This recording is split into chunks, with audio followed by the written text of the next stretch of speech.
I can't go to normal places, walk normal, talk normal, be normal. Whatever I've done so far I've always been the slowest, failed as Kisaki. Tokyo Revengers sucks right now because Kisaki died at the point where I got to the manga. Even though he was the bad guy, I can get some positives about his character. When Tomikichi first meets Kisaki in Toman, Tomikichi does not remember Kisaki, so he speaks to us before being struck by the fist of response he gave. Kisaki pretends not to remember Tomikichi. It seems so obvious, it's funny. He was the only one who protected Mikey at the one time he could have been killed by Kazutora. Now everyone's cheering on Tomikichi. But when he was about to back out and he didn't, I didn't see his courage, it sucked at the time. He would have killed Hinata and he didn't because his life in the future sucked. In fact the Hananagi of the past when there is time jump puts in the shit of the future. Cause it's not the same person from the future, but it's actually clear from the start. That's the original Tame who doesn't know where it's gonna end, but in reality it is clear from the beginning, that is the original Tame that does not know what will happen. In fact, every time he gets more and more fucked up. Kisaki he got 300 members into Toman, and the head of Mobius could have followed him. Who lives this life knows how to get back on track even making mistakes. There's even a timeline where Tomikichi kills Hinata, and Kisaki is his boss, he serves him faithfully like the whole Toman. When I see the Toman I think that a gangster must be like Kisaki. The Toman has become big in the future because he was there. Tetta Kisaki is the Toman.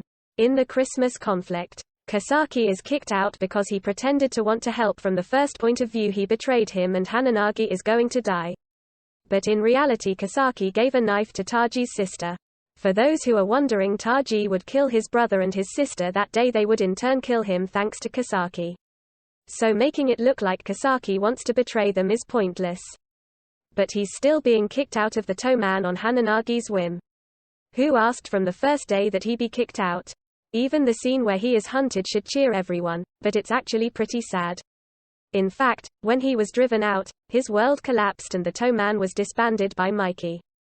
Kisaki is shown when he also loses the Toman, in the conflict between the half-brothers.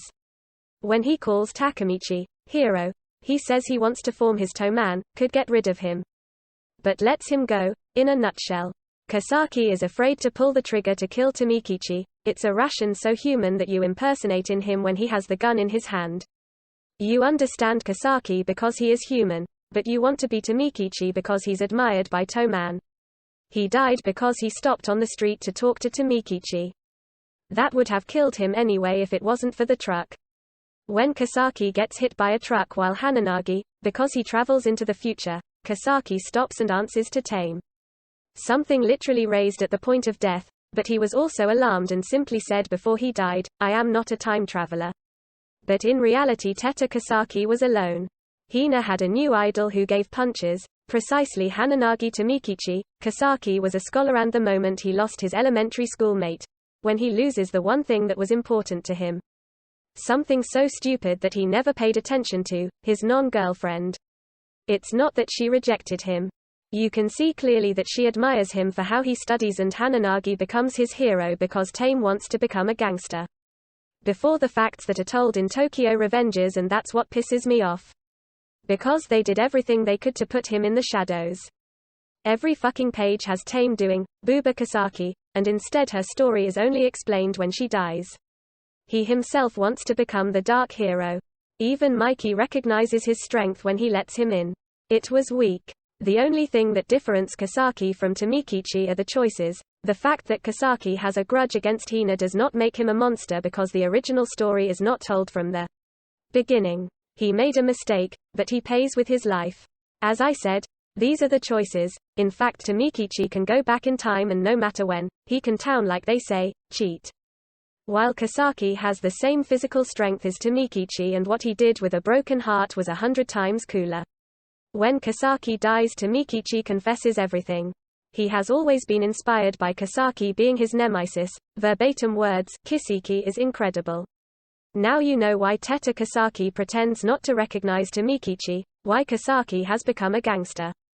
Now you know who Tetta Kisaki is. I didn't invent anything healthy, but I'm still putting all the pages of the manga with Kisaki. I hope I have spoken enough. I'll put everything in the movie anyway. Tetta Kisaki is not a time traveler. I'm not either. I hope you understand me. That's all from the commander of the 3rd Division. I keep watching Revenges because I don't know anything about Hanma. Never that they show it, and what the fuck. And he is also my favorite character Hanma. Otherwise because I work my ass to tell you about this manga. I know that you make the video, but it will all end with someone who enters the fuck in the video, does not read the manga.